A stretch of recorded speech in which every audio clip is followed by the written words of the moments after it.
अस्सलाम वालेकुम गाइस, कैसे हैं आप लोग। उम्मीद करता हूँ आप लोग खैरियत से होंगे। मेरा नाम रहीम गुल है और मेरे चैनल का नाम दियाची है। तो आप लोगों ने मेरे चैनल को सब्सक्राइब करना है, लाइक करना है और घंटी के निशान को दबाना ना भूलें ताकि मेरी हर वीडियो आपको एक टाइमली अंदाज में मिल सके।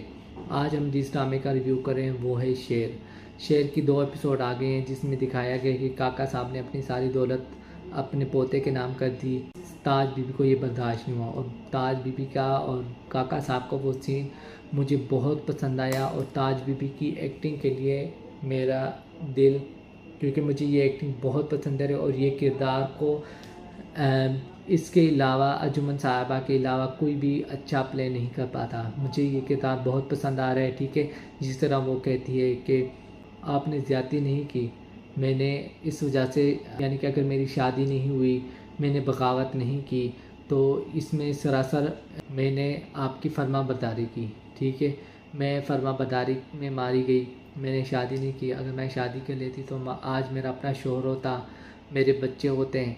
तो मैंने सिर्फ आपकी फर्मा बरदारी की। आपने भी मेरे बारे में नहीं सोचा कि अगर उसकी वहाँ शादी नहीं हुई तो कम से कम इसकी और कहीं शादी कर दूँ। मैंने आपके लिए अपनी ज़िंदगी वक़्फ कर दी आपके लिए। तो आपने अपनी दौलत वगैरह ना फिर भी अपने पोते को दे दी, अपने बेटों को दे दी। आपने ज़्यादती की है। वो जिस तरह इमोशनल बातें करती है तो बहुत मज़ा आता है वो वाला सीन देखकर। उसके बाद काका साहब को भी एहसास हो गया है कि शायद मैंने ज़्यादती की है अपनी बेटी के साथ, जो कुछ भी है, लेकिन फिर भी मेरी बेटी है। ठीक है, मुँह में थोड़ी सी अगर कड़वाहट है तो सिर्फ इस वजह से है कि उसके साथ भी ज़्यादती हुई है। ठीक है, तो फिर वो उसे एहसास होता है। फिर अगले दिन जब वो खाना खा रहे होते हैं, फिर वो कहते हैं कि ताज बीबी कहाँ है। वो कहते हैं ताज तो सुबह भी नाश्ते पर भी नहीं आई, अब पता नहीं। तो फिर कहते हैं फिर मैं उसकी बीवियों से नहीं पूछ रहा और मुझे उनसे गिला भी नहीं है क्योंकि वो बाहर से आई हुई हैं और उनका कोई मकसद नहीं है। वो आए, जिए, मरे, जो कुछ भी है, ठीक है, उसका मतलब यही होता है। मुझे सिर्फ अपने बेटे शुजात से पूछ रहा हूँ कि वो कहाँ है, उसकी बहन है, उसका ख्याल रखना चाहिए। फिर वो वहाँ जाता है और ताज को जिस तरह मनाता है कि बेटा मैं तुमसे बहुत मोहब्बत करता हूँ, ठीक है, मेरे बाद तुमने अपने भाइयों के साथ रहना है तो उनसे बना कर रखो। ठीक है, तो बिला वजह तुम बात को गलत रंग दे रही हो।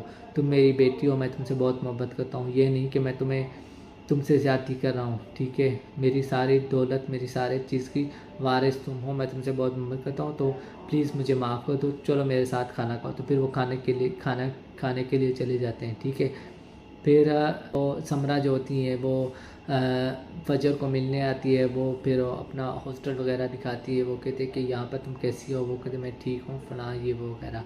फिर उसके बाद क्या हो गया है कि शेर की बहन ने आहत का जीना दुश्वार किया। और फिर आहत ने क्या किया, इतना कमीना और घटिया इंसान निकला। उसको कह दिया है शेर को कि मैं कारोबार करना चाहता हूँ तो आप मेरा कारोबार अलग कर दें। ठीक है, थोड़ी इन्वेस्ट हम करेंगे, थोड़ी सी इन्वेस्ट आप कर दें हमारे कारोबार में, तो मैं अपना बिज़नेस करूँगा। तो शायद तुम्हारी बहन मेरी इज़्ज़त करना शुरू करेगी कि वो अपना कमा रहा है और अपना खा रहा है और मुझे भी खिला रहा है, तो वो मेरी इज़्ज़त करेगी। फिर शेर ने हामी भर ली है कि चलो ठीक है, मैं अब क्या करूँगा, मैं तुम्हारे लिए अब तुमने इस बिज़नेस को एक एम्पायर बनाना है। ठीक है, तो वो उसके साथ कोऑपरेट करता है और पैसे वगैरह इन्वेस्ट करता है और कोई प्रोजेक्ट वगैरह भी उसे दिलाता है। ठीक है, फिर आहत ने क्या किया, आहत इतना कमीना और घटिया इंसान है, तो उसने क्या किया, उसने उस मुलाजमा से निकाह कर लिया है। और मुलाजमा तो चाहती यही थी कि आहत की शादी मुझसे हो जाए और वो फाइनली उसका निकाह उससे हो गया है।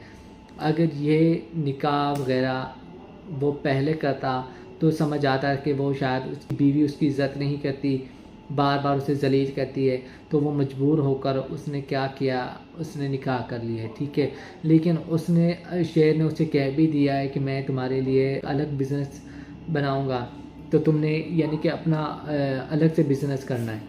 तो फिर वो इस तरह करता है। फिर उसके बाद वो उस मुलाजमन से शादी कर लेता है। फिर अगले सीन में क्या दिखाते हैं कि उसकी बीवी जो होती है वो अपनी माँ से बातें करते हुए सीढ़ी से आती है नीचे, बातें करती है। फिर उसके बाद वो कहती है मेरी सर चकरा रहा है तो मैं सोना चाहती हूँ। फिर वो उसी सीढ़ियों के साथ ज़रिए जा रही होती है और उसका सर चकराता है और वो नीचे गिर कर اس کا بچہ مر جاتا ہے تو آہت پریشان ہوتا ہے اور اس کی بیوی کو کہتا ہے اسی اب مجھے تسلی نہیں دے رہا، کیا صرف میرا بچہ تھا، اس کا بھی تو بچہ تھا، تو اسے تھوڑا سا احساس ہونا چاہیے، اس کو میرا خیال ہونا چاہیے، لیکن یہ کیا کر رہا ہے، پھر بھی میرا کوئی احساس نہیں، میرا کوئی خیال نہیں، ٹھیک ہے۔ وہ بار بار اسے شاید فون کر رہے ہوتے لیکن وہ فون نہیں اٹھا رہا تھا، پھر وہ شیر کو فون کرتے ہیں، پھر شیر آتا ہے، ٹھیک ہے، اور وہ تینوں باپ اور بیٹے اس کا فون نہیں اٹھاتے اور وہ اس وجہ سے بڑی پریشان ہوتی ہے، اور وہ کہتی بھی ہے کہ ان لوگوں نے میرا فون نہیں اٹھایا اور آج جو میرے ساتھ ہوا ہے صرف اس کی وجہ سے ہوا ہے۔